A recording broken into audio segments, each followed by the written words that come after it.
We'll begin with a simple reign of terror. A few murders here and there, murders of great men, murders of little men. Well, just to show we make no distinction, I might even wreck a train or two. Just these fingers around a single man's throat.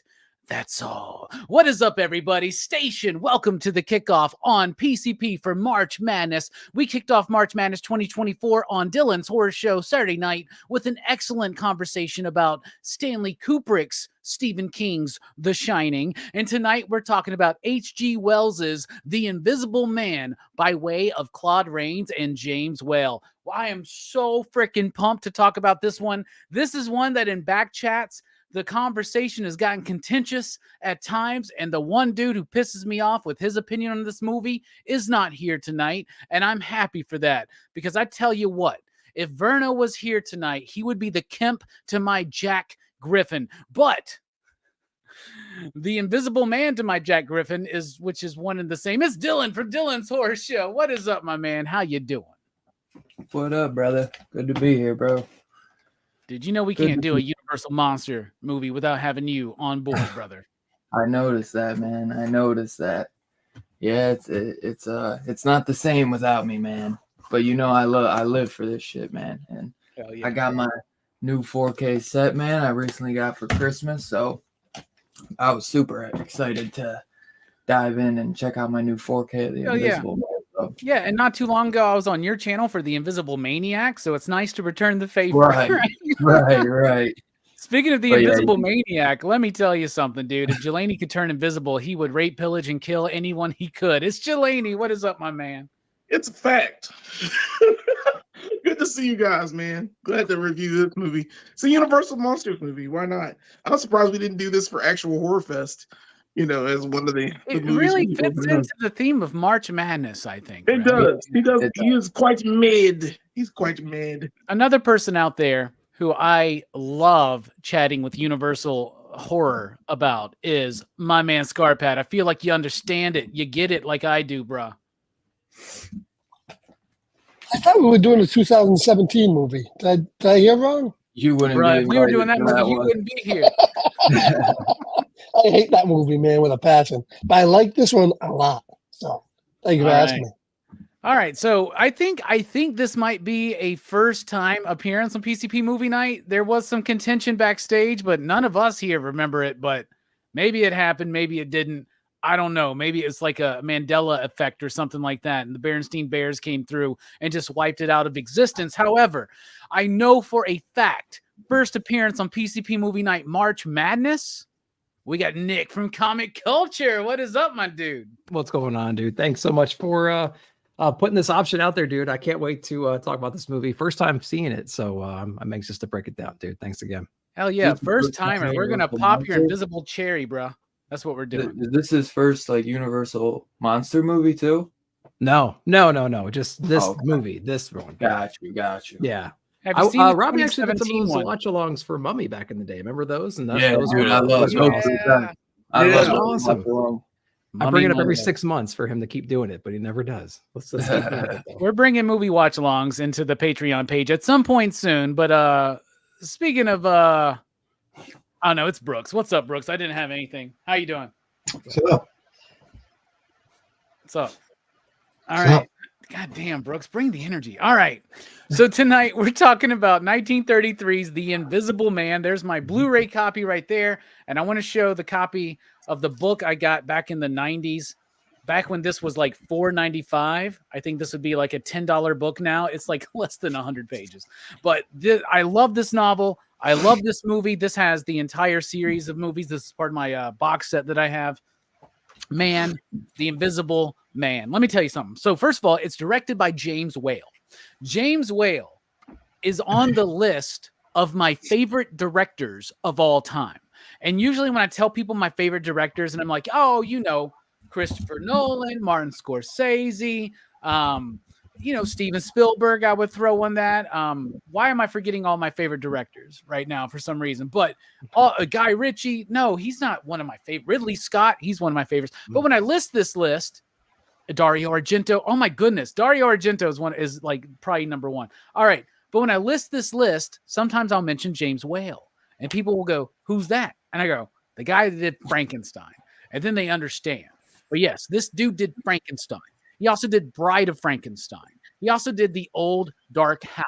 And in between The Old Dark House and Bride of Frankenstein, which he resisted doing a sequel to Frankenstein for the longest time because he didn't want to do a sequel. Then he winds up making the greatest sequel of all time, in my opinion, The Bride of Frankenstein. But James Whale also had an amazing film career, but also an amazing stage career. So him and this dude, I can't remember the name, but he was a writer. They did a stage play called Journey's End. And then they brought in James Whale because of the success of that stage play and to do a movie. And then that got him the gig for Frankenstein. Colin Clive was also in Journey's End. It's a great film. It's hard to find, but I would highly encourage anybody to check it out. James Whale's non-horror filmography is still pretty solid. The only tragedy in it is that The Road Back didn't get the budget got slashed and it wasn't what he wanted it to be. Outside of that, though, this is what I'm saying. He thought he could do The Invisible Man and get out of the idea that Universal wanted him to do a sequel to Frankenstein, right? So he goes into The Invisible Man. This is after the Old Dark House, where Frankenstein's got a little bit of that humor that we know from James Whale films because this is filled with dark black comedy, right? But at the same time, it's like very nuanced. The Invisible Man, Jack Griffin in this movie, he isn't super one-dimensional. There are elements and layers to this character, and I really like it. And James Whale, being a gay man, making movies with some of the biggest budgets and the most control out of anybody else. He was like the Stanley Kubrick of the 30s, y'all. This dude like got anything that he wanted. But being a gay man in the 30s, in that world, the output, the stuff that he brought out, his voice is so through. He's got this camp sense through his movies that we really see in, say, like Bride of Frankenstein, but you also start seeing it here in Invisible Man, in The Old Dark House. I love this film. It's way different than the book. The book is about like a political revolutionary, right? And that's a really interesting idea. This dude who thinks he can seize power because he's got this like invisibility power, and like it's H.G. Wells played a lot with like some social ideas, right? Like, I mean, honestly, if H.G. Wells was alive today, people would probably say he was too woke and he was going to go broke or something like that. But like, he did The Island of Dr. Moreau, he did The Time Machine, War of the Worlds, The Invisible Man, and this is slightly faithful, but a little bit different than the novel. I could rant and ramble all night long because it's a Universal monster movie. I love it. Claude Rains is amazing in this role. His first role, really, in Hollywood. That voice just booms and echoes through. The special effects were like landmark at the time. Groundbreaking. Such a good movie. Dylan, what do you think about The Invisible Man overall, my man?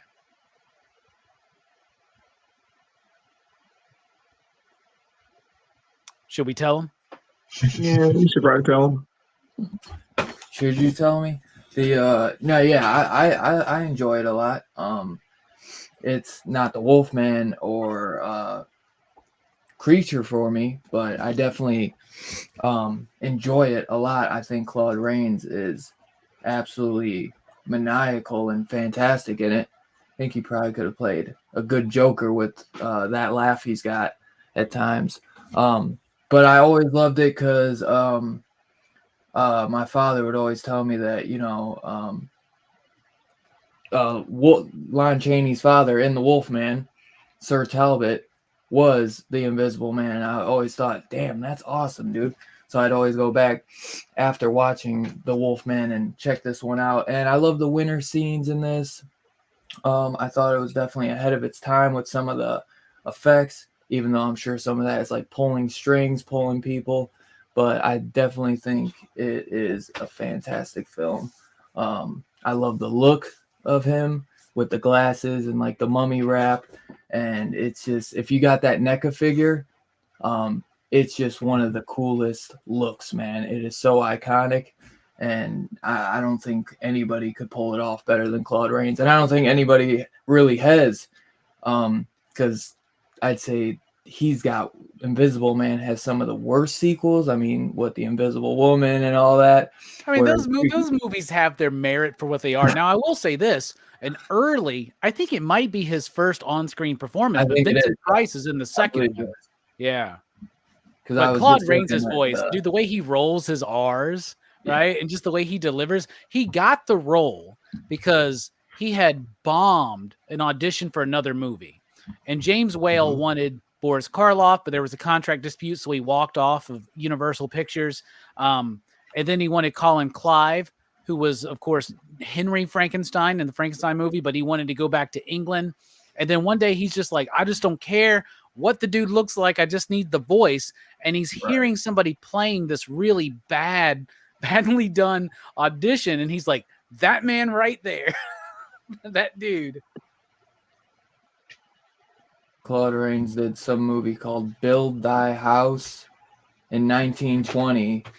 And then, which I'm sure he has some super small role. I didn't really look into it, but then it goes to 1933. So that's a 13-year gap. And then he starred in The Invisible Man. So I'd say that's his first major role. And yeah, he's not a major character in that Build Thy House. So I mean, definitely a legendary role, man. I mean, and he got The Wolfman. He played Lon Chaney's father. He's in Casablanca, which is probably his most famous role outside of these. Yeah. My least favorite Universal Monster film, but I mean, it still counts. And, you know, he was the original. Well, not the original because that's Lon Chaney's father, but he was the colored Phantom of the Opera version. So, which it's weird that that's the only colored movie out of all these box sets, because it was supposed to be this big sweeping epic, and they wanted to compete with like Wizard of Oz and Gone with the Wind and that kind of a thing. But yeah, I never was a fan of that one. Do you like that Phantom of the Opera? It's not my favorite. I prefer the Lon Chaney Sr. version, and I even actually prefer the Gerard Butler, Joel Schumacher musical film adaptation. Oh, the Hammer one is the Hammer one is great too. The Hammer one, the Hammer one's good too. Man. Yeah, the Hammer one's the best, but I might prefer the Robert Englund one over that. You ever come on. You talking crazy, man. You might as well like the Dario Argento one better than bro. That's just softcore porn. That's Skinamax right there. I got to give a special station to Jamie. Thank you for being here, and a special station to Clayton. Two of the most important people in my life. Love y'all. Hope you're having a good time. Jelani, The Invisible Man. What do you think about it overall? It's a great movie. I really enjoy the classic Universal horror movies as well. They're part of the lexicon anyway. And the fact that we get like Claude Rains and like I think it's his best role because I've seen Casablanca. He's all right. But the fact that he's a raving lunatic in this movie and his machinations are so grand, but he doesn't have any plans for it. He's just bad. He's been injecting himself all this time. And I guess that crack was just too good for him to just, be normal. But you can't be normal when you're doing something for experimentation. And it's a crazy film. It's one of those ones I saw when I was a kid, laughed at when I was a kid, because he was a ranting, raving lunatic when you hear him, and he's just the things he says. He's so funny, dude. He's witty and funny, right? I know, but it's so. When I was a kid, I was just like, this guy's ridiculous. Like, why are you fooling around with these people?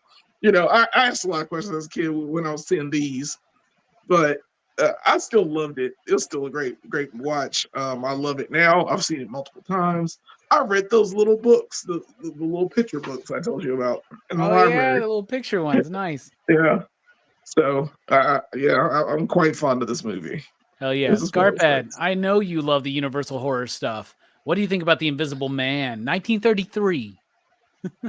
Yeah, this is always one of my top Universal monster movies. I think I liked this before I developed an appreciation for Frankenstein. I love the creature, but he's just so iconic. And the fact that 75% of the movie it's done by his voice, where you don't even see him in the costume, in the scene, just shows the power of him in as an actor. So it's not surprising he went on to do The Wolfman, and I think Casablanca is fantastic, and his career from there on out. And I even remember him in a movie. It's a bad English movie called War of the Planets, where he was a professor. He was great in that. I mean, there were so many good movies that he did, and it's just, without him in this role, as Dylan said. I mean, we got Vincent Price, and we had a woman in one, and we had like The Invisible Agent. None of the other sequels measured up to this one because this one is just so iconic. And the fact that they started the movie, not when he's like developing a serum and, a normal movie would have started when he's on the screen. They started him at the end and really showing his development into a monster and how he goes from just wanting to be alone to plotting to kill everybody. And I think in 1933, this movie was truly shocking. I mean, if you look at the sequences, the murders in this, the strangulations, the killing of all these people on the train, that's stuff people didn't see in 1933. And it was graphic for back then. So I think this movie has a power that a lot of the other ones don't have. Yeah. But it's a fantastic movie. You add in the special effects, which must have been astonishing to people in 1933, right? And then the idea that this dude's got the highest body count of all of the Universal monsters. Yes, he does. He kills over 100 fucking people in this movie. He kills like 100 people in this movie. He kills 100 alone in the train. He just does that for fun. He just does that for fun. When he went back to get his briefcase, he comes in the car. I had to murder the cop just to stay warm. Yeah, it's cold out. Right. I also love the reference to him being so damn cold. Like when he's in the car with Kemp, he's like, I had an uncomfortable ride to be here to meet my appointment at 10 o'clock. I love it. Speaking of appointments at 10 o'clock, I have no idea what that segue was leading to. Nick, what did you think about this movie? First time watching The Invisible Man, classic film by James Whale. Yeah, first time watching it. I had a great time watching this one, man. As like Scarp had nailed it when he was talking about it. This was a great movie. A lot of cool scenes, a lot of interesting locations. I thought the set design was really good. His character reminds me almost like a Darth Vader, It's the power of the voice that really pulls this whole thing through. He's very maniacal. That laugh, I think Dylan said it before, that laugh is like a Joker laugh for sure. So that really hits you hard. It was really fun. Body count we just mentioned was insane. And we talked about the story in general. Like Scarp had said, I mean, any other movie would have started in a different place. This started halfway through his insanity, right? Like the birth of his insanity. And he got worse and worse very quickly. The storytelling around that was cool. We saw it happen before it was explained. And then they kind of went back and explained it. And then it got worse and worse. And the escalation was really cool. I had a great time watching this one. So I'm glad we're covering it. Hell yeah, man. What about you, Brooks? What do you think about this one overall? I like this movie. Like, it is different. Like, it's very much a story about Griffin and Griffin. He really goes through a journey in this movie because like in the beginning, like you just hear about him, like you hear that he's a guy who's like super focused on his work, that he's super into whatever experiment he's into, like and Flora, like the first scene with Flora, like I hate Flora, man. Flora is so annoying in the beginning. She's not as bad in the last half, but goddamn, like that first scene with her was like, oh man, you know who that is? Annoying as fuck, dude. You know who that is, right? No, she's the old lady in Titanic. Oh, seriously? Yeah, that makes sense then. I didn't know that. Huh. But yeah, like it's like you get this idea of like Griffin is like this, super dedicated science guy, and then when you like first see him, he's like this very demanding guy, but he's also has he's polite enough, he's nice enough, and then like later on, like you kind of feel sorry for him because like when he's pleading with the guy, like I need to keep doing these experiments, you feel like he's trying to fix himself, but then like he's like when he meets up with Kemp, he's just like, hey, let's just take over the world, like I'll just do some invisible killing and like terrorize a bunch of people, and then we'll just go from there. And as one does. Yeah, I mean, why not? We'll like spread a little terror. I mean, you're invisible. Who's gonna stop you? But yeah, like it is an interesting movie, and like I love the performance, like the cackling, like the gleeful, like how much like how much enjoyment he gets out of like just being like invisible. Like when he's just the shirt, when the cops first coming in there and trying to catch him, he's just like running around the table. He's just like he's having fun with it. Yeah, he's having fun with the movie, and the movie is actually a fun movie. Now, this movie is anchored by a very solid performance by a very obvious one to pick for this next segment. But there are plenty of great performances that in an auxiliary kind of fashion or ancillary kind of like round out like the humor and just the intensity of this movie. But it's time to talk about our favorite cast, our favorite performances. Dylan, you get to go first. Easy pickings if you want to take it. Where do you want to start with? Yeah, I gotta do it then, man. It's definitely gonna be Claude Rains, man. I mean, it set his career. I think everybody said it. That maniacal laugh. Just basically having to. It's really his voice. It's not him really having to. Do a lot of physical acting. Most of it is his voice. So I think he just did a fantastic job, and it really set his career from then on forward, man. And the guy became a straight up legend after his first starring role. I mean, when does that happen that you get one role and that sets his whole damn career forward? Yeah. Most guys in Hollywood, they gotta tough it out for years and years. I mean, and he got one role with James Whale and just knocked it out the park. And that laugh, man, is just so damn good, man. I love it when he's just going nuts and, yeah, man, just killing all those people, knocking that train out and all that, man. That's what I was telling Scarpet before. I was like, it's like, dude, he's like you could almost call him a slasher, dude, the way he's just killing so many people. I mean, let alone, like you said, like over 100 people. I mean, that is just ridiculous, man. So I gotta give it to him, man. I mean, he is just absolutely incredible in this role, man. Yeah. There's even a part where they just have a throwaway line where they're like, he killed 20 police guards to be here. You're like, God damn. Yeah. Like, Dracula killed like 3 people in that movie. You know what I'm saying? Like, what's going on here? Jelani, what about you? What's a performance you want to highlight other than Claude Rains, which is amazing, of course? Yeah. I mean, Claude Rains is a legend just because of that. And Dylan, you're right.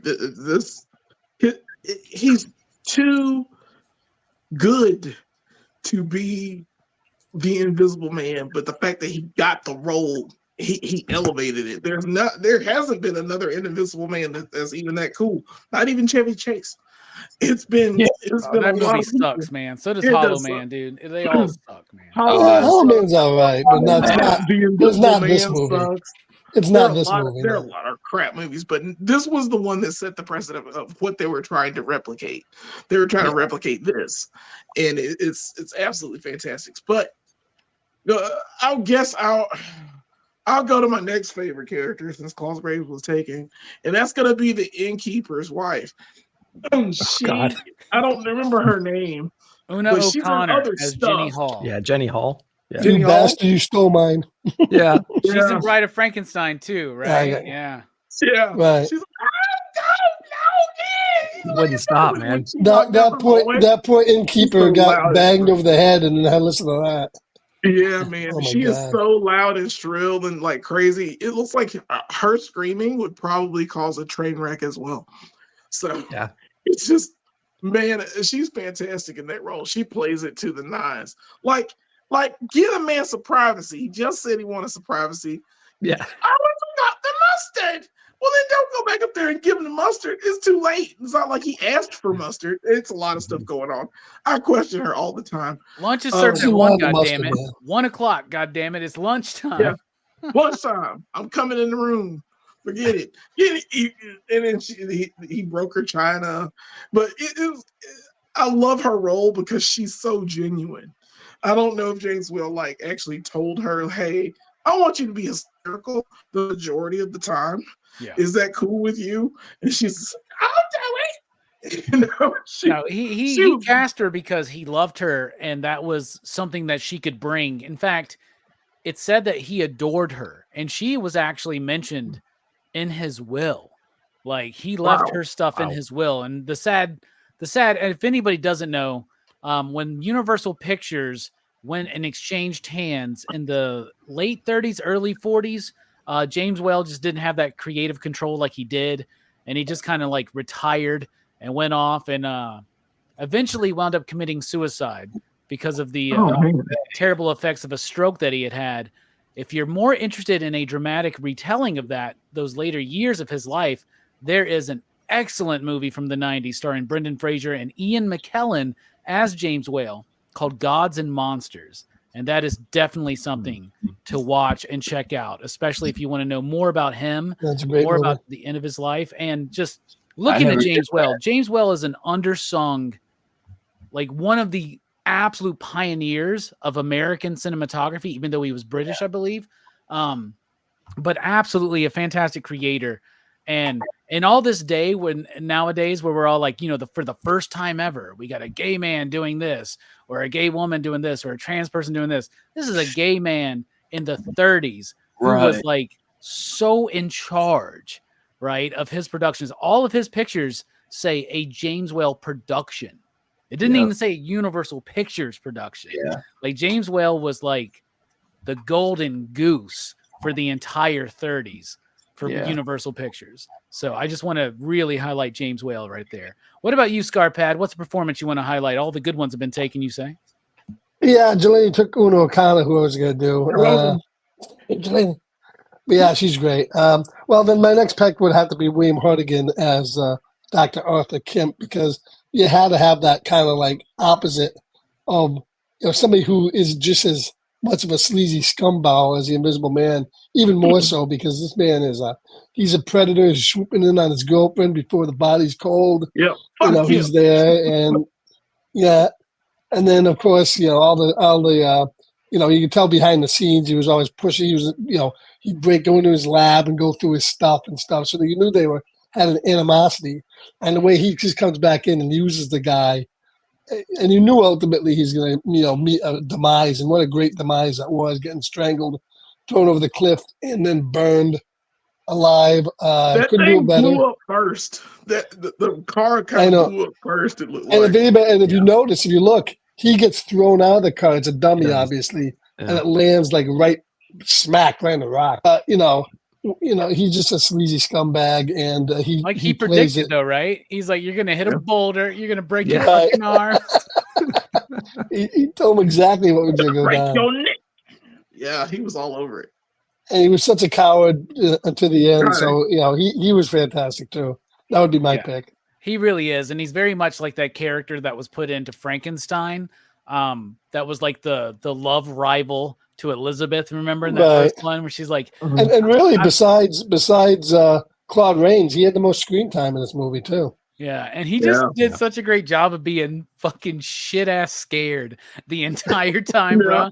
Like it's so great because like one of the cool things is there's lots of special effects whenever you see the Invisible Man. There are things you don't see about him. Maybe you see a cigarette floating or something like that. But there's only a couple of moments where he's just in disembodied voice. And those moments usually center around Kemp being fucking terrified. Just like, this dude's about to get my ass. What about you, Nick? What's a performance you want to highlight? Oh, man. All the good ones have been taken. So let's go. I guess Flora. We could talk about her a little bit. I mean, like, she didn't have a whole lot of screen time, but she had her moments, right? Like the first time we see her, she's just worried about her dude. She doesn't know where he is. All the other scientists, what was it, Kemp and then Dr. Cranley, they were just kind of like, he's fine, he's gone away for a while, we're trying to find him, whatever. But she was kind of hysterical in the beginning, and it felt fine. She had her little close up through the flowers in that one opening scene too, when you saw her, and that's some 30 shit right there, like non-obvious cinematography, right? Like that big zoom in right there, and that still almost. She's glowing and shit. Like that. Yeah, right, yeah. Like Mr. DeMille, where's my shot, Mr. DeMille? Exactly. So like they could have made her a lot more annoying in this movie than they did. I think there was definitely opportunity to make her like cringy, but I don't feel like it went in that direction completely. It was weird towards the end though, when she finally got with her guy and he's like, you know, I'm going to rule the world and all this stuff. And she's still going along with it. She's still like, we can make this work and we can fix you and let's go back home and do all this stuff. You know what I mean? And he's just like, no, I don't want to kill people and rob banks and take over the world. So she was kind of an odd character towards the end, but like, I don't know. She was just another person that got a decent amount of screen time. That was Stand by your man. Stand by your man. Yeah, man. Yeah, she certainly did that all the way to the very end when he called her in, you know, as he's passing. You know what I mean? So, yeah, she was an interesting character. Very, very little touching scene there at the end too. Yeah. What about you, Brooks? What's a character you want to highlight? Man, we're running thin, brother. Well, my second choice at least survives. Is the constable guy, the guy who like he's all eaten away. Yeah, he's all eaten away. I love the scene where, like, you know, after they go in there and like he first starts taking the stuff off, like everybody runs away when he throws the bandages at him, and he's like just in the dino, like, we better get to him before he takes his clothes off. We'll never find him. It's like why did you run away then, you idiot? But yeah, he was just like a funny doofus cop kind of character. Like a guy who's never expected. He's kind of like in over his head, but like, you know, he's the authority. So like he has to deal with this invisible fucker who's gonna like strangle him. Well, y'all left me the slim pickings, so I'll give a shout out to Henry Travers as Dr. Cranley, who we most know as the angel from It's a Wonderful Life. Yeah, that's right. He's that dude. But also Dwight Fry, who played Fritz in Frankenstein and played Renfield in Dracula. He's in a bunch of James. He's in a few of these Universal monster movies in the 30s. But he's got that one brief line as the reporter. But he comes in, he just delivers the fuck out of it. And I'm just like, why couldn't you be in this movie more, man? That would be great. That'd be so cool. So now let's talk about the style and structure. So this movie was written by where's the name? R.C. Sheriff. That's right. R.C. Sheriff did the play Journey's End, which is a war film, or it was a war play that became a film that James Whale did. James Whale directed the play. R.C. Sheriff did the screenplay. He was trying to get R.C. to like come in and do some stuff with them, and he's like, I don't know. Then he wanted to do The Invisible Man came across, so he eventually did this, but it was more based on a 1931 novel by Philip Wiley called The Murderer Invisible. It has more of the themes from the movie than this actual H.G. Wells did. But H.G. Wells had final script say, right? That was part of the deal that they made. And initially, like Universal Pictures was known for at the time, all they cared about was being able to have the title and the name of the author attached to it. Like if you watch like some of those Edgar Allan Poe ones they did, as great as they are, like The Black Cat, one of my favorite Universal monster movies or horror films of all time, nothing like Edgar Allan Poe's Black Cat, right? So it was very similar to H.G. Wells' story, but at the same time picked up a lot of these themes from The Murderer Invisible. I think it's got a nice tight pace to it. All of these films are like 70 minutes from back in the day. They don't overstay their welcome. They get in, they get out. It's got great special effects. The special effects are by a dude named Fulton, right? Is it something Fulton? I can't remember his first name right now. Absolutely brilliant special effects. And y'all are right. Everybody who's commented on the sequels being just diminishing returns, right? Even the Abbott and Costello meet the Invisible Man's not the best. Abbott and Costello meets one of the Universal monster guys, right? I mean, Dracula's the best one, or Frankenstein's the best one out of that, which has Dracula and the Wolfman.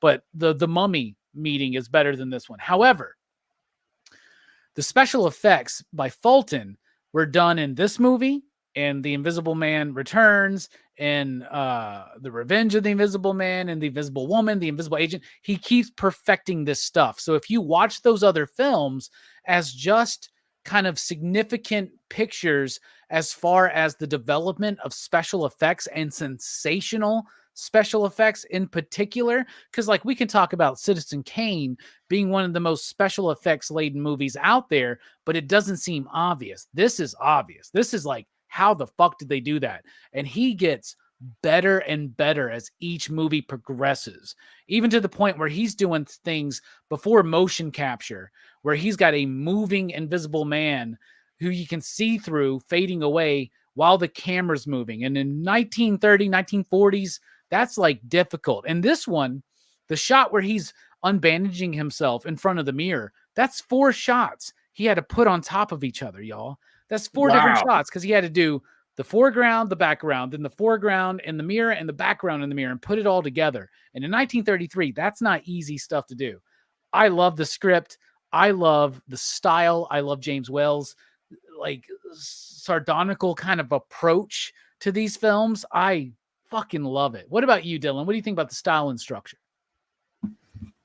Yeah, I think it's fantastic. I always love, like I have said before, like the opening, just that winter scene, and it just kind of sets the mood.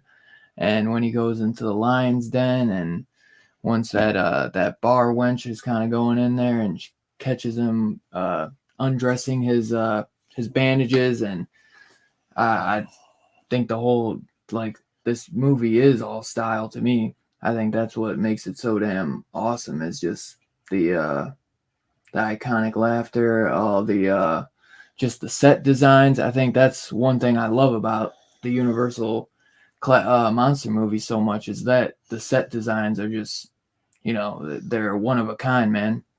And you don't get stuff like that nowadays, man. That's just what makes them so classic to me. Structure is definitely great. Story is, you know, it's well put. It's James Whale, man. I mean, to me, it's like this is like his holy trinity, you know, between Invisible Man, Frankenstein, and Bride of Frankenstein. I mean, you got 3 classics, you know, I mean, 3 of the best. And then add Old Dark House into that, man, because like that's a quintessential James Whale Universal horror movie too. Like, if anybody's never seen The Old Dark House by James Whale, watch it. It's got Boris Karloff in it. It's got the dude who plays Pretorius in Bride of Frankenstein. And it's so good, man. Yeah, I haven't seen that one in a long time, but I remember watching that with my grandpa when I was younger. So I haven't heard of that one in a while, but as soon as you said it, I remember watching that. So I'm gonna have to go back and rewatch that. It's been a while.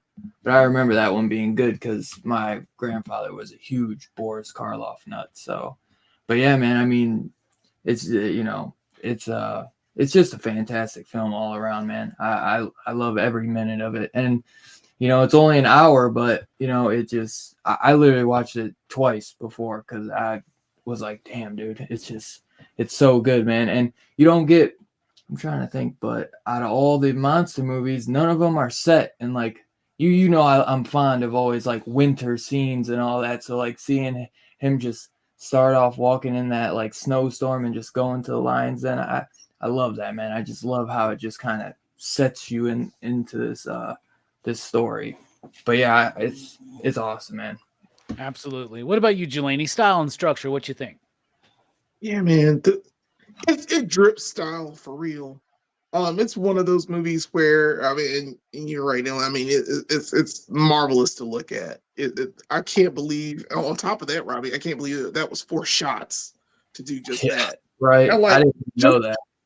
Just layering shots, layering film. I'm guessing that's what he's doing, and it's just so impressive to keep it all in one place. When he's unwrapping the shirt. I mean, just running with the shirt is absolutely fantastic. By the way, tackle the damn shirt. If you can't see him and he's running around like an idiot, grab the shirt. Well, they're afraid they're going to grab his fucking dick, man, is what they're afraid of, man. The thing's just swinging around. They don't know how big that is, man. They might get hit in the face. Facts. The invisible dick. Yeah. That's the fucking movie That's we impressive. need to do. PCP presents The Invisible Dick. Yeah. It'd be a detective. He'd be invisible and detective. Yeah, it would be fun. That's true. Invisible detective. But it would be a sexy film too, is how I'm imagining. It would be a sexy time film. We have to approach Full Moon for this one. Yes.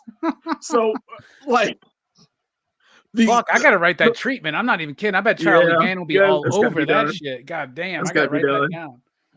But wow.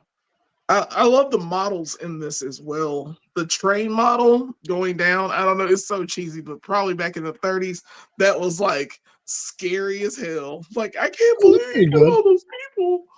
you know, and it's pretty cool how it goes down. I love the car exploding before it hits anything for real. I just love that whole scene of the model going down. It's so cheesy, but at the same time, it's absolutely fantastic. Like for that time, it's paced well. It tells the story, like you said before, in the middle. Basically, when he's gone insane and trying to figure out what's going on. It would have been nice to see it at the beginning, but when they piece it back together, it's cool because it's a mysterious man going to an inn. He's heavily bandaged. He doesn't belong there, and he's absolutely insane. He's just lost it, and it's played so well, and it looks so good, and it's the right amount of time. It's like an hour and 11 minutes. I'm like, yeah. You know, you get in, you get out. It's telling a brilliant story, and it goes away, and that's how it should always be. Sometimes I think it's a good. It's a very well crafted descent into madness, right? Very much appropriate for March Madness. What about you, Scarpad? What do you think about the style and structure? Well, we mentioned it before. I think Whale and the screenwriter does a good job of putting horror on the screen that was never seen back in 1933. But the fact that they really started off disarming the audience by, it's almost a comedy. The whole first quarter of the film at the end has a lot of comedy in it, a lot of pratfalls, a lot of physical comedy. Even The Invisible Man, to a certain degree, is funny, even though it's maniacal funny. But then you really get a ramping up of it where the murders begin. He starts pushing people over cliffs, destroying trains, really horrible stuff. And it takes the audience maybe by the hand and saying, okay, well, you're not really used to seeing this type of horror. So let's start you off with something like that, might be like an old dark house. That's kind of a comedy, and then lead you into the horror. So I think in that way, the structure is really done well. And it's just it just ramps it up from there and goes on. So I think the structure of the movie is very good. Yeah, very well said. I can't imagine doing it any better. Hell yeah. Well, I mean, 2017 they tried. Anyway, I know you don't, but I do like that movie, but it ain't the same movie. What about you, Nick? What do you think about the style and structure of the film? Yeah, I like the we talked about it. I like the escalation, that Scarpet was talking about too. I just enjoy, like we said, it almost starts like a comedy. One of my favorite scenes is when he escapes for the first time and he's walking through the town and he just keeps playing tricks on people, taking the old man's hat, throwing it in the water. Dude, I still don't even know who the fuck George Henry is, but that line cracks me the fuck up for some reason. I have no idea. Stealing the dude's bike, and you can see the wires on the handlebars. You know what I mean? It was really cool. I was trying to like deconstruct every single thing I could possibly deconstruct. We talked about the layering of film. I was reading a couple different things. There's not a whole lot of information that I found about how the hell they actually pulled some of the stuff off, But one of the things I saw was that anytime you needed to see him invisible, he was wearing some kind of like a black latex mask or on his hands, filmed against a black background. Yeah, black velvet. Yeah, black velvet. Thank you. And so then he would just somehow they would remove that black after the fact and then layer all these film together. So they would shoot him, and then they would shoot the scene and then composite over him just on the scene with all the black. And people had to go through and like touch it up and shit and like trim film and all that stuff. It made me think of like, it's like early green screen, like, I don't know the other, you guys are way more versed in about movie lore and everything like this, but like how many other movies out there were doing that kind of a thing and in the early 30s? Like I can't even imagine, like just Universal, man. Right. And it was this dude and Jack Pierce in particular, like just revolutionized, because Jack Pierce was doing the makeup effects, but Fulton's doing these optical effects that are like so far ahead of their time. We still use those techniques today for the most part. Exactly. Yeah. So yeah, that was really cool. His descent into madness is what really caught my eye, to be honest with you. And I think they did a great job doing it, putting that all together. We didn't know anything about this character. We talked about the snow scene in the beginning where he's entering the town. He's just kind of a mysterious dude. We don't know how maniacal he's going to be. We don't know how violent he is or what his temperament is yet. But we learn very, very quickly when he starts getting harassed, and we think like, the external forces are putting this on him. They're putting this anxiety on him. And so he's just reacting like a scientist would, who's really trying to be scientific and complete their experiments. You know, he's here for some reason. We're going to figure this out. But like over time, we learn it's the drugs that are doing this, and he just is not aware of it. And we just see the slow build where he's throwing hats into the river for fun, into stealing register drawers in like a bank and giving people money. And then all of a sudden he's kicking people off the road and off of cliffs, like Scarpa said, or knocking trains off and stuff, or throwing, when he comes back in to the hotel or whatever, when all the police people are getting together trying to figure out what to do. And the innkeeper lady, she goes nuts again. He starts throwing glasses at her head and stuff like that. Like that was a funny scene. I saw it bounce off her head and I'm like, oh, he was aiming for her to shut up probably. But yeah, I think structure wise, his descent into madness was like the most compelling thing. And I thought they handled it really well. Hell yeah, absolutely. What about you, Brooke? Style and structure? Well, it is a Universal Monsters movie. It has the feel. And I obviously do like the Universal movies a lot. But like as far as they go, I would say this one is probably a little lower on the scales for me as far as Universal movies. But still, it's still a fun movie. And it is. I do like the effects. Like really hold up. I think like the invisibility effects. Like it really looks good. I think that may just be because it's black and white and everything. But yeah, like you could believe that like. He's eating all the way. They start getting even more complex as those movies go through. I'm not even kidding, man. Like the rest of the franchise is actually worth watching just to see the progression of those special effects. Like they get really cool. Like in one of the movies, I don't remember which one it is, but he's using cold cream, right? And so there's like scenes where he's like putting the cream on and you're seeing his face. He's in the bathtub. There's some really sexy scenes in The Invisible Woman where she's putting on her stockings, right? And I think David J. Skull, who we just recently passed away within the last year, I think, he had said that he thinks the success of all these movies are because we have an obsession with nudity in America. And for the longest time, this was the first nudity you saw on America movie screens, right? Which is kind of like, it kind of makes sense. And it's funny.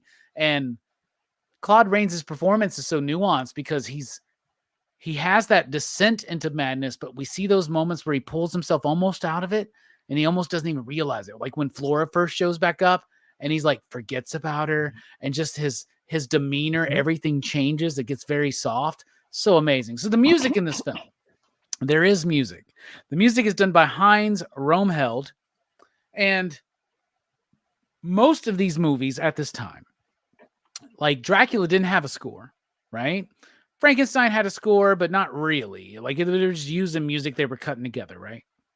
And then The Invisible Man actually has a score dedicated to it, not to the complexity that James Whale will get in Bride of Frankenstein, but the music's good. But the thing is, you hear it in the beginning, and it's all original. It's not Swan Lake by Tchaikovsky, right? Which we're seeing in The Mummy and Dracula and all that stuff. But it's its own thing. And it plays for a while, and it completely fucking disappears out of the movie. And the majority of the movie has no fucking music. And then it comes back towards the end. But the little piece of music that's used through in the beginning and in the end is really solid and really captures that 30s Universal aesthetic for me. What about you, Dylan? You got any thoughts on the music?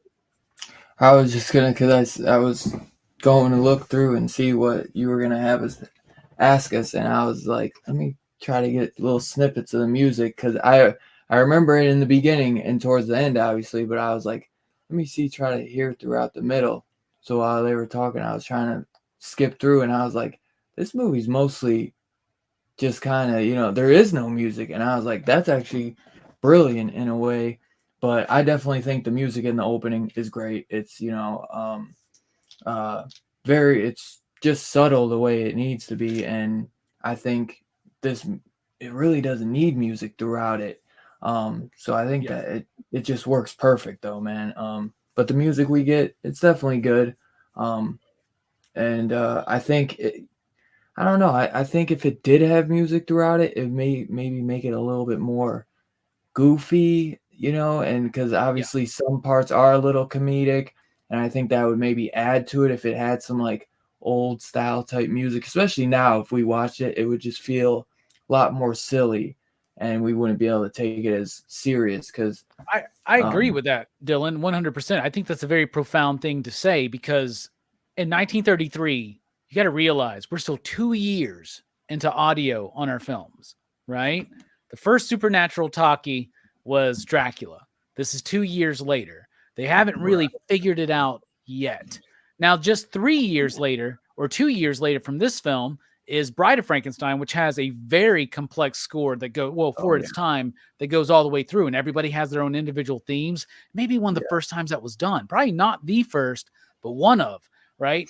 But this, man, let me tell you. So you're right, though, because they may have gone too far into the comedic element of it, right?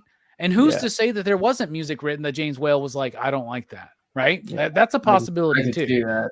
But when it comes in, dude, it's so sweeping that, like, it's just quintessential Universal Monsters. It's like, bum, bum, bum, bum, bum, bum, bum, bum. It's got that fanfare. It's got that uneasy, unnerving feeling. It just in that era, when they had music wall to wall from beginning to end, it was a musical. And there was a lot of musicals in the early 30s. And when they came out of the silent era into the talkies, a lot of the movies were straight musicals, and they had a lot of musical numbers and dancing. So maybe it was kind of their attempt to almost like not confuse the public into thinking this is a musical. Yeah, this is a straight dramatic movie. And I think they didn't figure out yet that they could have more music in a dramatic movie and not be a musical. Yeah, it's definitely something they ease into, right? Yeah. And if you watch any of the older comedic movies and the drama movies in the early 30s, they have music playing almost under the whole picture. And it's kind of distracting. Yeah. So in a way, like Dylan says, I'm glad they didn't do that here. Yeah. Because I tell you though, man, every time I put on a Universal Monster movie, that opening music is what like just gets me into it, man. I love those opening like scores that they started off with, the opening title cards and the short, like who's gonna be in the movie. It's why I'm a Tchaikovsky fan, bruh. Like, no lie, like Dracula and the Mummy, the Swan Lake. It's the reason. Like, Swan Lake to me is a scary fucking thing. Dude. Like, no, this is a ballet. No, this is horror movie music. Yeah. What are you talking about? This is John Carpenter in 1930. Come on, man. What about you, Jelani? What do you think about the music? Yeah, I mean, it's got that epic tone at the beginning. You're right. And it doesn't carry through, but the ending is fairly decent. It's fine. I didn't, I can't say here or there about the music, to be honest. I've heard better scores, so I can't really say. Yeah. It's kind of, for me, it's kind of forgettable, to be honest. Okay. It was all right. It was all right. Not to knock what you guys have said though. No, that's fine. Dylan, I feel like I cut you off there. I didn't mean to, man. Was there something else you wanted to say? No. I said it when I was just gonna mention that that's what kind of gets me in the zone with these movies is that opening music score. But yeah, that was just really all I was gonna say is that it just makes it, if we got that music all the way through, it would make it feel too silly, and especially nowadays, I feel like it would really, because I was like I'd mentioned before, I was like to Scarphead, I was like, dude, this is like the way he's just knocking bodies out, bro, and just getting that like that with the whole train sequence. I mean, strangling that guy out the damn thing and like explaining how he's gonna kill him. I was like, dude, for 33, dude, I was like, this thing is freaking crazy. I was like, he is maniacally insane. I was like, I wouldn't even be surprised. I know that they say that what's that, the smiling guy I know there's that one movie with that guy that they say inspired Conrad Veidt. Yeah, the Conrad Veidt is the man who laughs. The man who laughs. But I would not doubt it if freaking the Invisible Man had a big part in inspiring the Joker as well, though, because just the way Claude Rains, his voice is and the way he just acts and all that, dude. I mean, it's just so iconic. Oh yeah. Scarpad, you get any more thoughts on the music, man? No, that's about it. Other than it's, as I said, it's great in the beginning and the end of it. I'm glad that's not overdone. Oh yeah. What about you, Nick? What do you think? Yeah, everything you guys basically said. I'm trying to put myself in the perspective of the early 30s and what we were just talking about, like what's the line between drama or horror and just musical. And I agree. I think they're still trying to figure it out. And there were definitely moments in the film where I thought there should be music here.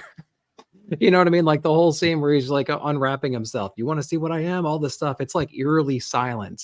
And I just was like, man, that'd be so cool if they had some kind of like build up, and like crescendo. You know what I mean? Like when he actually gets to that point. I wonder because a lot of these early 30 movies had live music. So they, instead of having music in the movies, they would have a whole orchestra in the theater. Oh, and so I'm wondering if maybe this did play. There were still movie theaters. Music. There were still movie theaters at this time that didn't have like the capability of having audio to their like the technology, right? To like sync to do all that. So in the early days, in the early 30s of talkies, they would actually make silent versions of these films as well. Yeah, and I remember towards the end when you know they're like, look, all the police are looking outside, like, hey, it's snowing now, like this is our best time to like get out there, right? It starts to escalate there, and then when I guess the guy who owns the farm, he walks in, and it gets a little whimsical because that guy's kind of weird, anyways, you know. So it had its.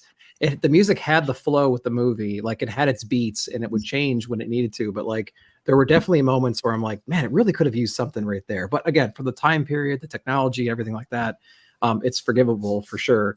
And what we had was fine. You know, what we had was fine. That opening song, that was a banger though. Yeah. I like that one a lot. You know, I'm not the biggest fan of the idea of like, let's get somebody to come in and re-score an old film or something. Like Philip Glass did it for Dracula. It's a cool score to listen to when you're thinking about Dracula or reading Dracula, but it's really obnoxious when you're watching that score on the movie because it's just nonstop. But man, Danny Elfman could score the shit out of this one, y'all. I'm going to tell you, like, imagine a Danny Elfman, like when he's removing those bandages, you get that Danny Elfman like choral, eerie minor chord kind of thing. That'd be dope. What about you, Brooks? For that spot, there would be a good spot to have a really cool, creepy, or a theremin. Yeah. That was the shock point. Oh yeah, definitely. One of the greatest sci-fi movie scores, in my opinion, is "The Day the Earth Stood Still" from the late 50s. Y'all, that one right there. I don't even know if the theremin had been invented yet in 1933, and if so, it wasn't a musical instrument yet. It was still a media to contact the ethereal world of ghosts. Speaking of media to contact the ethereal world of ghosts, Brooks, what do you think about the music in the film? You know, there actually was a score throughout this movie. It was just invisible. I get it. Bum bum. But yeah, I mean, like it's fine. Like I really liked it. The opening, like you know, it does kind of bookend, so you don't get a whole lot of it. But what there is, it was good. Like, you know, I thought it was a good theme. So yeah, it's all right. All right, it's time to talk about what this movie means to us, the theme, and Dylan has conveniently left. So let's start off with Jelani. Jelani, what is the Invisible Man speaking to you? I think you all, whoever has been saying this, especially Nick, that it was the descent into madness. It is. It's like when a normal scientist, chemist guy decides that, you know, I need to do something better with my life. I want to do something that'll impact the world. I want to, you know, inject myself daily with blue, maybe black stuff for days until I disappear and not figure out a way to come back. It's always fun to have that sort of thing happen.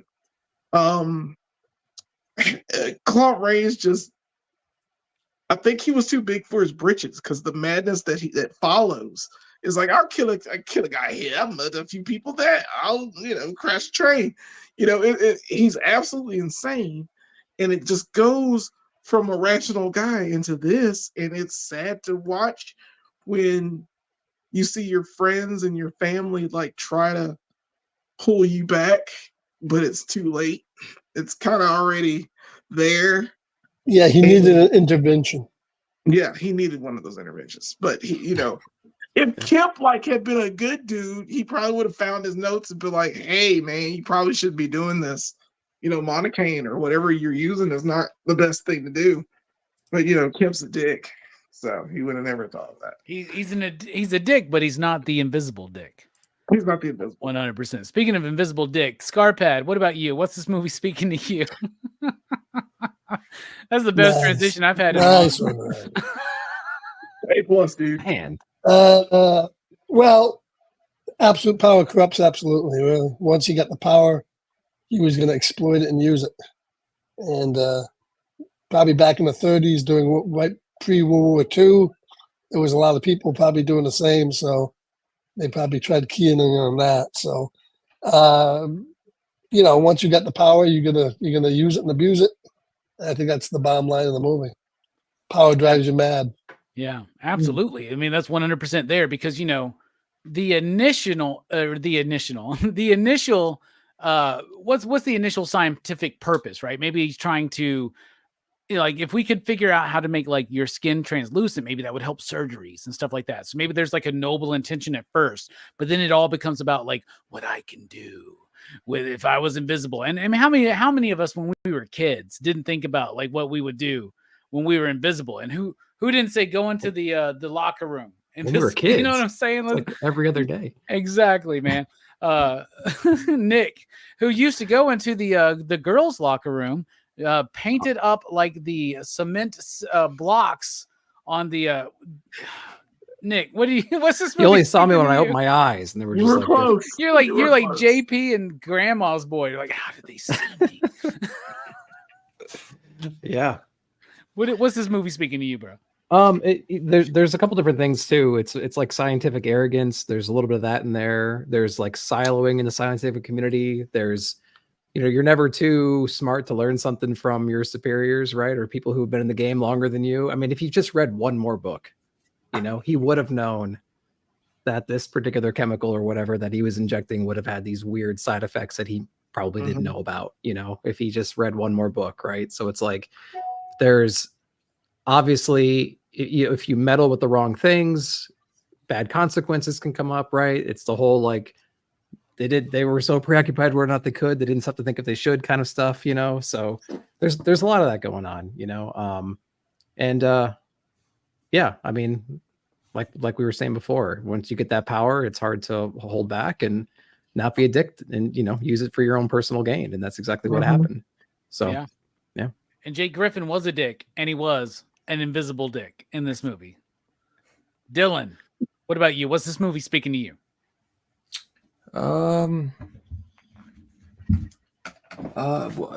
I guess probably towards the ending when he's got all that stuff with him and what the woman, what's her name again? Flora, yeah. I was gonna say Lauren for a second. She's obviously Flora because the first time you see her, she's surrounded by fucking Flora. She's just like very subtle, guys.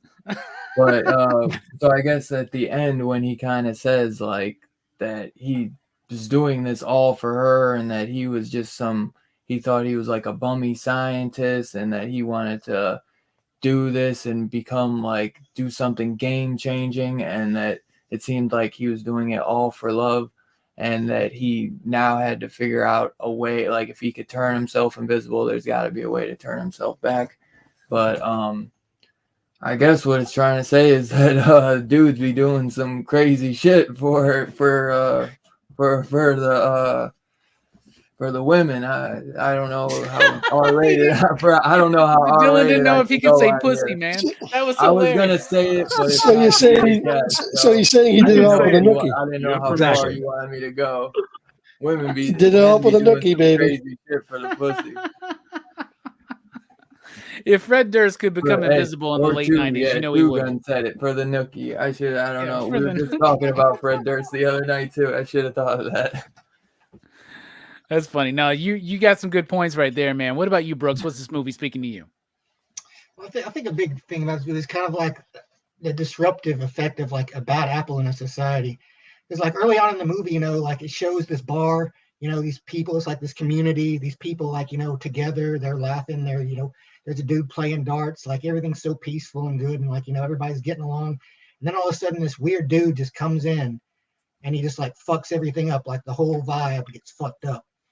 And like throughout this, and like the crazier it gets, like the more he's fucking up the vibes, like more, you know, the more society is like, you know, everybody's just afraid all the time. You know, you see people like running in their houses and slamming their doors shut.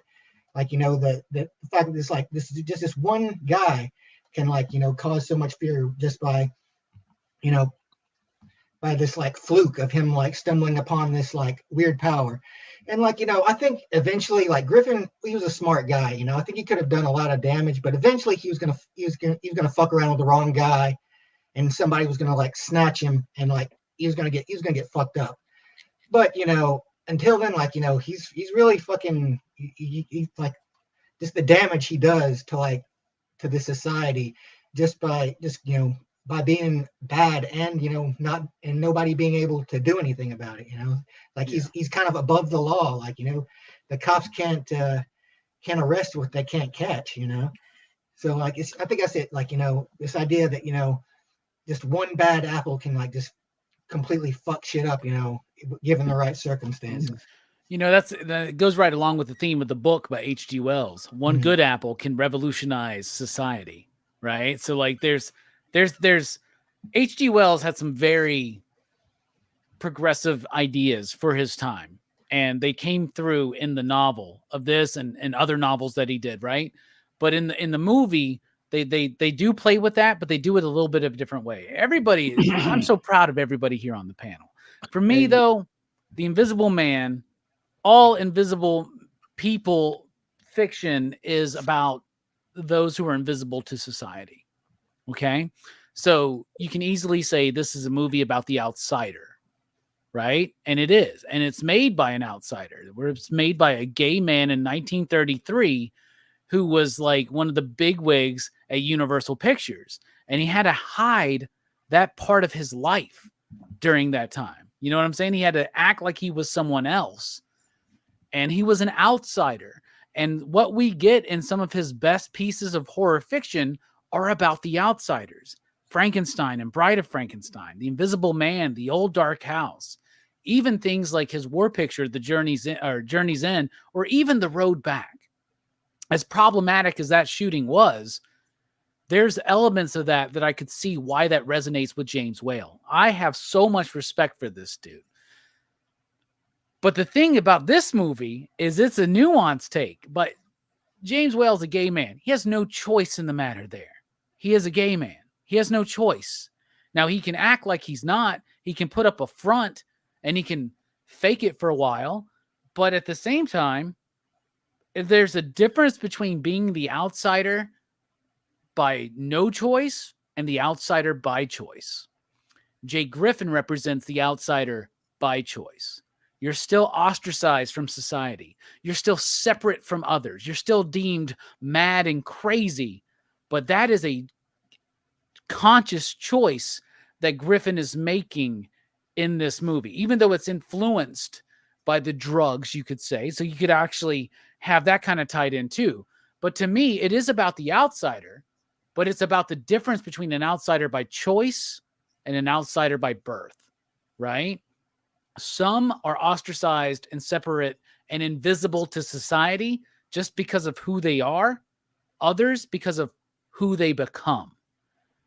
It's not wrong to be who you are, but we all got to guard our minds and take care about who we become, if that makes sense, right? Yeah. So that's what I'm picking from. Drugs. And don't do drugs? Is that what it's saying? I realize I think I got a very fucking Griffin cackle. I do. I cackle. That's one thing I've learned in my YouTube career is I cackle like a motherfucker, and I'm proud of it. What about you, Dylan? We're about to kick off the rating of this film. You out there in the chat, if you've seen this film, what do you give it out of 5 possible you digs? Dylan, kick us off. Oh, that's easy. But I was gonna say I was looking at that Flora, the girl who played Flora, Gloria Stewart. Said she played in an episode of the Invisible Man TV series in 2001. Right. And cool. she played in an episode of Manimal. So I just thought you'd like to know that. everybody was in Manimal now. But yeah, Shaq, because I saw you said she was Manimal. Old Rose. Yeah, Manimal. I knew you would like Manimal, Scarphead. But it's an easy one, bro. I mean, like I said, this is the freaking holy freaking trinity of James Whale, man, of his Universal monster career. It's a 5 all day, bro. It set up Claude Rains' career, man, and he had a hell of a great career. and I for this and for what he did in I mean, he killed the Wolfman. I mean, freaking Claude Rains killed the Wolfman at the end of the Wolfman. I mean, the dude he's a gangster, bro. So I love this movie.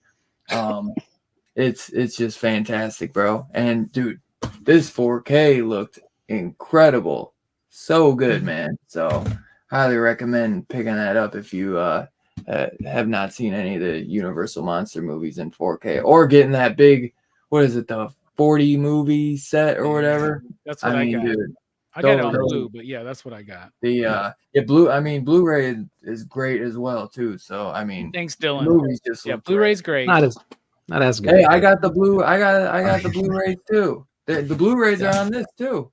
We already invested in the fucking region-free Blu-ray player. Why I gotta get a 4K now? Anyway. Well, the only way to truly experience it is with an OLED TV for the perfect blacks. That's true. Well, he has a 4K UHD TV though. I know. You got to get this shit on Laserdisc. Well, UHD, but it's not OLED. You got to get this shit on Laserdisc with the 3-color projection system. Is what you need. I'm not paying fucking $2,000 for a fucking OLED TV. Actually, the best way of experiencing this is on VHS on a old tube TV, because that's how it's meant to be seen. Right. Yeah, that is the truth. All right, a perfect score from Dylan. What about you, Jelani? Out of 5, you digs, what do you give The Invisible Man? Well, I mean, it's a classic, and the technology for it is way ahead of its time. It's awesome. The fact he did that is absolutely fantastic. How you make an Invisible Man invisible, other than filming in the area where he is, and there are people running around. Plus the shirt. The shirt is the coolest scene for me. So I guess I'll give it a 5.2. I guess I'll give it a 5.2. Yes. Begrudgingly. I begrudgingly give it because of its time. It's kind of cheesy. It's got a lot of cheesy stuff in it. It's not so much cheesy as I think it is campy. It is campy. Yeah, campy is the right preferred word. Okay, maybe John Waters should do the remake if they ever do a remake again. Like, I'm not even kidding. Like, it would be perfect for something like it's worth. The perfect blend of horror, camp, and real human nuance, right? Mm-hmm. Like, that's outstanding. Did you like that recent Invisible Man, Robbie? I did, yeah, I did, but it's not this movie. It's not comparable to this movie. Of course not. But I did like that movie. But I like Elizabeth Moss, so yeah, me I did too. like that movie. Yeah. It's her movie, so yeah. So, but yeah, it's got nothing. It should have been called The Invisible Man's Girlfriend. It could have been. Jesus. So what did you rate it, Jelani? I guess a 5. Oh, a 5. Yeah, that's right. I guess a 5. I guess a 5. What about you, Scarpad? Yeah. I had 5 all day. It's a 5 because of everything we said about it here, and no doubts. And if they have tried to remake this 4 times as a TV series, and probably the 2 best, if you want to hunt it down, would be in 1958 in Britain. And it did show over here in America. There's a version that has the character looking exactly like he did in the 1933 movie. There's also a pair of Japanese films called The Invisible Man, Invisible Man Returns, where he looks like that character again. And then in 1975, there's a pretty good version with David McCallum, who just recently passed away. But most of the other versions of it were kind of eh. Well, and the reason why they were that way is because they never made it. Yeah, he's not a maniac in this. He's always a secret agent or something, but still entertaining. But yeah, for me, a 5 all day. The other Invisible Man movies, they do always try to cast. It's always like a relative of Griffin or something like that too. They always try to cast them in a hero's light, and it works better when he just goes right off his fucking rocker, right? Yeah. But the best sequel or take on this movie is the son of the Invisible Man from the what is it? The Amazon Women Attack on the Moon or whatever the fuck that is. Like, oh, that's great. Yeah. Yeah. Where Amazon Women on the Moon is the son of the Invisible Man, but he's not actually invisible. right? Nick, have you ever seen this? Right. No. You can find it He's on a let- YouTube. he's You a can find the letdown. clip. You can find the clip. Son of the Invisible Man. Everybody go Yeah. watch it. Ed Begley Jr. and he thinks he's invisible, but he's not. So he's just taking off his fucking clothes and he's like, "Look, Ma, no hands." And everybody's like, "What the fuck is this dude fucking talking about?" Nick, but by the way, rate the movie. What do you think out of 5, you digs? Man. So, okay. So I love the villain. I mean, he's classic. We talked about him already. I think the special effects were revolutionary for the time, and obviously the inspiration for a lot of modern day visual effects. Right. The score was lacking, like we said, but it was impactful when it was there. I think the structure and the pacing and the length of the movie itself, there was not a lot of boring parts, a lot of interesting moments where they're trying to figure out a way to capture the guy and things like that, hold hands, get the net, do all that cool stuff. There's a lot of cool moments in here. I think I have to, if it was just the movie itself without the cultural impact, it would probably be a little bit less, but I'm going to have to agree with a 5 because of the fact that it did so many things for the industry and it pushed the things so far. And I think it's the influence for this movie is seen everywhere now, right? So, yeah, I'll agree. I'll just go ahead and say a 5 for this one. I guess a 5. Yeah, right. I guess a 5, but like, yeah, I think it's warranted. Yeah, I mean, without this movie, I don't think you have a lot of things, a lot of familiar faces. That's you don't true. have. I mean, like we said, we have a lot of like Joker vibes. We have some Darth Vader vibes. I mean, it was the beginning of practically CGI and green screen effects. There was a lot of things this movie did that made an impact on the film industry in general and culture in general. Oh, yeah. The Well, body count alone. Yeah, and also on the whole monster, the Universal monster thing is if these early movies weren't successful, The Mummy and Frankenstein and The Invisible Man weren't successful, we probably wouldn't have never got Wolfman and Creature and any of those Yeah. other ones. So True. these movies are really important. There wouldn't be a Universal monster series if it wasn't for these early movies. In my understanding, like It had to Universal, be good. right? And my understanding, like Universal, like despite the successes of the earlier Universal monster films that came out, like they were still struggling a little bit. And this movie came out and it was a hit. And the you know, so culturally it was accepted. It was well received. It did a lot for the medium. And so I think you just have to give it its credit and you have to say it's a 5. I'm so fucking proud of you, Nick. That's awesome. Yeah. All right, Brooks. Brooks coming along. Maybe fuck us all up. Brooks, what do you give The Invisible Man out of 5 possible you digs? Well, I just want 5 too. Like it's a really good movie. It's a fun movie, you know, too. Like, you know, and it's, you know, it doesn't overstay its welcome, you know. It's well paced, you know. The performance, I think, though, is what really sells this movie. The performance of Claude Rains as the Invisible Man, like, and you know, just the kind of the arc he goes throughout the movie, like, just a really good, fun, like Universal movie. Did he ever cross over? Did Invisible Man ever cross over with the other guys? Like, No, he didn't. He showed up at the very tail end of Abbott and Costello Meet Frankenstein. Yeah, and then he had his own Abbott and Costello Meet the Invisible Man, but he never crossed over. So he never got a crossover with like Dracula or Frankenstein or anything. No. It's a shame. Kind of crazy. It is a shame. The best crossover the Invisible Man's ever been a part of is not the film version, but the comic book of League of Extraordinary Gentlemen. Alan Moore and Kevin O'Neill. That was technically, that dude was really fucking mad, by the way. And then no spoilers. Technically, he did die. So yeah, that's true. But spoilers. Well, fucking Larry Talbot dies at the end of every Wolfman. I know, movie. but he's a wolf man. He's a wolf man, though. There's a difference. He's a wolf man, not an invisible man. He can survive death. Right. That man was cursed, man. She told him so. Alan Moore and Kevin O'Neill's Jake Griffin is so fucking awesome in the League of Extraordinary Gentlemen. And spoilers, in book 2, he gets raped to death by Mr. Hyde. And you find this out because you find this out because they're all eating fucking food, and then he officially dies, and all of his blood becomes visible, and it's all the fuck over every fucking thing. Like, oh my god, it's like one of the best comic book scenes I've ever read. Wow.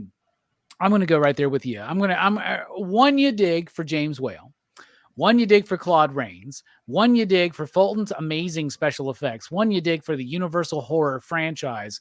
And one you dig for this awesome conversation that we've had tonight to kick off March Madness here on Pop Culture Philosophers. 5 you digs. That's a 5 from everybody on the panel. You know what that means, y'all? It's a perfect score. 5 you digs. Station. Two perfect score shows in a row, bro. 2 perfect scores. Nice. That's how you kick off March Madness, That's y'all. how The you Shining kick it and The off. Invisible Man. Mhm. I'm just glad we yeah. put as much love on this film as we did Stanley Kubrick, because James Whale was the Stanley Kubrick of the He definitely 1930s. was. He Man, definitely that was awesome. Thus concludes our review of The Invisible Man. But next week, we are here for a Korean movie I've never seen, The Host. That's right. We are hosting a movie review on The Host on PCP Movie Night next Monday. But March Madness is not over. Check out Manny's channel, Nerdtastic News, on Wednesday as he drops The Duality of Good and Evil on film, Silent to Modern to Elevated. Then we got Blood Splatter Chatter joining in for March Madness on Thursday night with Possession. And then we've got Train to Busan over at Dylan's Horror Show, kicking off week 2 of March Madness. Y'all, I cannot wait to talk about this fucking movie. It's my first time watching it. It's great. But we will be back here on Monday for The Host with March Madness. Do check me out also on Wednesday night as I join Fable. I invite Fable onto the channel for a one-on-one conversation, something we've actually never done. So I'm really, really pumped for that. Dylan, thank you so much for being here. What you got coming up? I already told everybody, but elaborate. Yeah, got the Train to Busan this Saturday. That'll definitely be fun. That's Two Gun Pedro's pick that he recommended for us to do. And I know that's your first time watch, so should be a lot of fun. Scarphead and I just did Dr. Sleep after the day after we did The Shining, so we'll be putting that out. Quick little 30-minute review on it, but we had a great time because it was his first. He'd never watched it, so I was like, "Fuck it, bro! I wanted to watch Dr. Sleep anyways after that great talk we had on The Shining." So we did a little quick review on that, and we also just did episode 2 of The Walking Dead: The Ones Who Live. Episode 2, which we also did episode 1 last week, so go check that out. And we should also have their 007 review coming out. I think Scarpad dropped his, but mine will come out on my show sometime this week. What was it? A View to Kill? View to Kill. Yeah. It's so hard for me to keep up. And then next we got Timothy Dalton, which hopefully we'll get you on for that one since you're a big fan of that one. So we got a bunch coming out, man. With a view to a kill. Assassination. Anyway, Jelani, thank you for being here, man. What you got coming up? Yeah, Brooks and I do this show called Go Figure Reviews. I will review toys week to week. This week we did a Doc Ock Spider-Man 2 from Spider-Man No Way Home. It's not really a Spider-Man No Way Home figure, but it is the costume that he wore in Spider-Man No Way Home. Something about the contractual issue of the name. It's weird, but watch it because it's an that's figure. I have it right here in my hand. It's pretty cool.